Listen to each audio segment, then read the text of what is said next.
Welcome to Instant Star. This is a video version of the rules. Now, playing is easy and fun for all ages.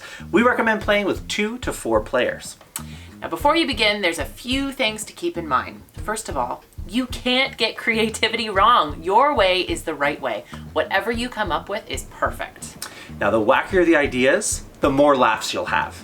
Improvisation helps us to step outside of our comfort zone and become more confident thinking on our feet. And what better way to do that than through a game? Now, parents and teachers, your kids are going to be inspired by seeing you take these tasks all the way as well.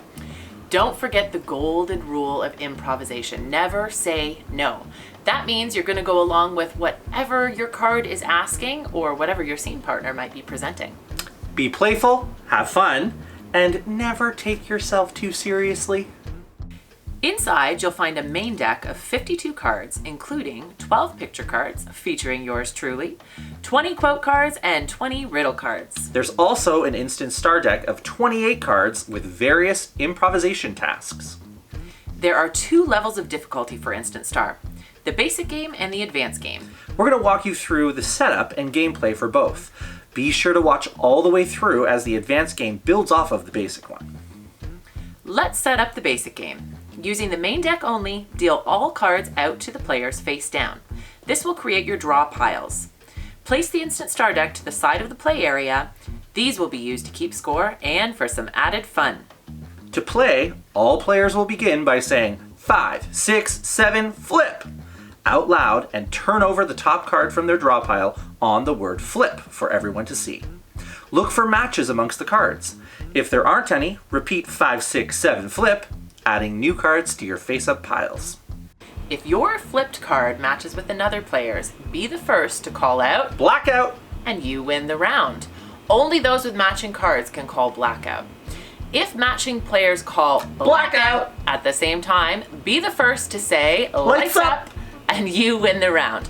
But if both people say lights up at the same time, it's just considered a draw. Nobody wins. Continue with the game. If you won the match, it's time to collect cards. Pick up your face-up pile, as well as the losing opponents, and they will also give you the top card from their draw pile. Add all of these to the bottom of your draw pile. Take a card from the top of the Instant Star deck and place it in front of you. This is how you will keep track of your wins. Now, we created the basic game with our youngest players in mind, so this is a very low pressure game. But once you've won a round, feel free to try the task on the Instant Star card. The whole family can even give it a go. This is optional, but it's a great way to start getting comfortable with improvisation. If a player's draw pile completely runs out, you can collect your face-up cards to continue playing. The basic game is complete once one player has collected 5 Instant Star cards.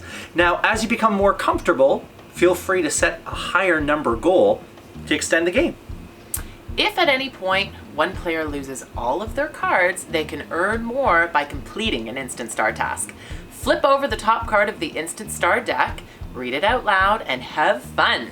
Once the task is complete, all opponents will give the top card of their draw pile to this player. If you're playing a 2-person game, the opponent must give you 3 cards. That Instant Star card doesn't count towards your winning points and should be placed at the bottom of the Instant Star deck. Now let's talk about what matches. Picture cards are always a match. Quote cards, regardless of the quote, are always a match. Riddle cards only match with identical riddles. Unless you're playing a 2-person basic game, then all riddle cards, regardless of the riddle, are considered a match. Well, that's it for the basic game. Let's look at setup for the advanced game. The biggest difference is that Instant Star cards are mixed into the main deck. How many you add is based on how many players. 2 players will add 11 Instant Star cards, 3 players, 13 Instant Star cards, and 4 players, 17 Instant Star cards. From there, just like the basic game, you're going to deal all cards out face down to create draw piles. Never worry if the cards aren't equal, as there's chances to gain cards throughout the game. The extra Instant Star cards can be set aside as they won't be needed for the advanced game. The mechanics of the basic and advanced games are the same. Begin by saying 5, 6, 7, flip to reveal the top card of your draw pile and look for matches. Here are the differences. The instant star cards are now embedded into the deck. So if you flip one, wait for all matches to be called, and then it's your time to shine. Each successfully completed instant star card is a point. If a performer declines or can't complete the task, that card is simply removed from the game and play continues. If more than one player flips an instant star card at the same time, each will get their chance to do the task and collect the point, if they're successful. Riddle cards add an extra challenge to the advanced game. If a riddle card is flipped, an opposing player can call out the answer to the riddle to steal the top card from the draw pile of the person who flipped the riddle card.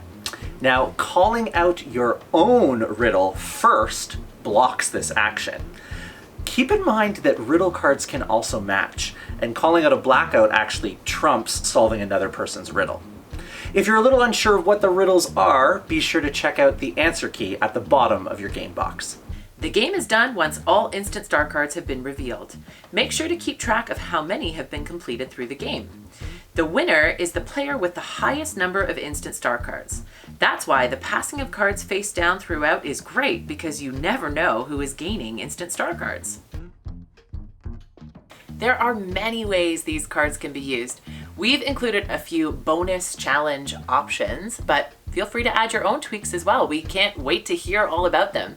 Now, teachers, you'll find that using the instant star deck on its own is a great way to incorporate more drama skills into the classroom and give students a fun, creative brain break. One option is to set a timer for those instant star tasks. And feel free to start with, 1 minute on the clock and then decrease that as you become a pro. Ready to up your game? Try this. If someone calls blackout when there are no valid matches, they have to give a top card from the draw pile to each of the opponents. This includes calling blackout when there's no matches at all. Rather than playing the advanced game until all the instant star cards have been revealed, another challenge would be to play until one player has collected all of the cards of the main deck. We can't wait to see videos of you playing this game and trying these instant star challenges, so be sure to tag us at Artsies Inc. We hope you have as much fun playing Instant Star as we did creating it. Bye!